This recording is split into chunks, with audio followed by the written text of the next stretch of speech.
আজকের ভিডিওতে সবাইকে স্বাগতম। আজকে আমরা চাকরির পরীক্ষার গুরুত্বপূর্ণ 850টি প্রশ্নের 28তম পার্টটি করব। আগের পার্টগুলো যদি আপনারা না দেখে থাকেন তাহলে চ্যানেলের প্লেলিস্ট থেকে দেখে আসতে পারেন। আমরা কিন্তু ঐকিক নিয়মের বেশ কিছু বিভিন্ন টাইপের গুরুত্বপূর্ণ অঙ্ক সমাধান করেছি। আজকে আমরা ভগ্নাংশের ঐকিক নিয়মের গুরুত্বপূর্ণ অঙ্ক সমাধান করব। প্রশ্নটি যদি আমরা লক্ষ্য করি, 500 টাকায় 125-এর 4 টাকা ক্ষতি হলে 100 টাকায় কত টাকা ক্ষতি হবে? এখানে 500 টাকায় 125-এর 4 টাকা ক্ষতি হলে 100 টাকায় কত টাকা ক্ষতি হবে? প্রশ্নে আমাদের ক্ষতি বের করতে বলেছে, কত টাকা ক্ষতি হবে।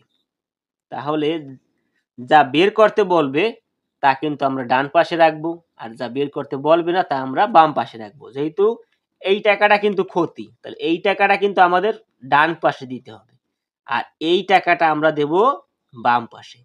আমরা যদি সাজিয়ে লিখি তাহলে কি লেখা যায়, যে 500 টাকায় ক্ষতি হয় 25-এর 4 টাকা, এত টাকা ক্ষতি হয়। এরপরে আমরা কি করব, 1 টাকায় নিয়ে আসতে হবে আমাদের।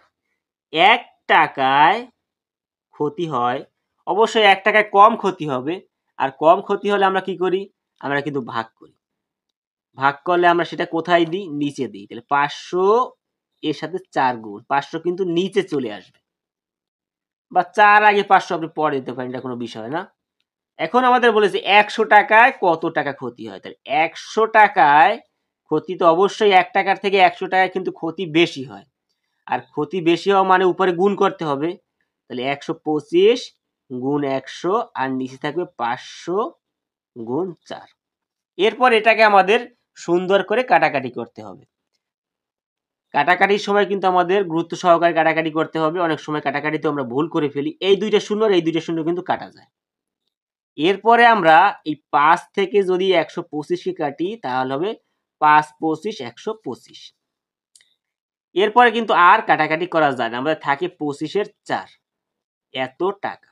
এরপরে এই টাকাটাকে আমাদের যাচাই করে দেখতে হবে উত্তরটা আমাদের কোন নম্বরে আছে। আমরা দেখতে পাচ্ছি ক নম্বরে আছে 25-এর 4 টাকা। অনেক সময় কিন্তু এটা সমস্তে ভাঙানো থাকে, যেমন ধরেন 25-এর 4, এটাকে সমস্তে ভাঙালে 4 ছক 24, থাকবে 1, তাহলে কত পাচ্ছি, 6 সমস্ত 4-এর 1, এত টাকা। এভাবেও কিন্তু থাকতে পারে। তাহলে আপনাকে এটাকে কি করতে হবে, এটা অপ্রকৃত ভগ্নাংশ, এটাকে আপনাকে এই মিশ্র ভগ্নাংশে ভাগ করে রূপান্তর করে প্রশ্নের অ্যান্সারের সাথে যাচাই করতে হবে।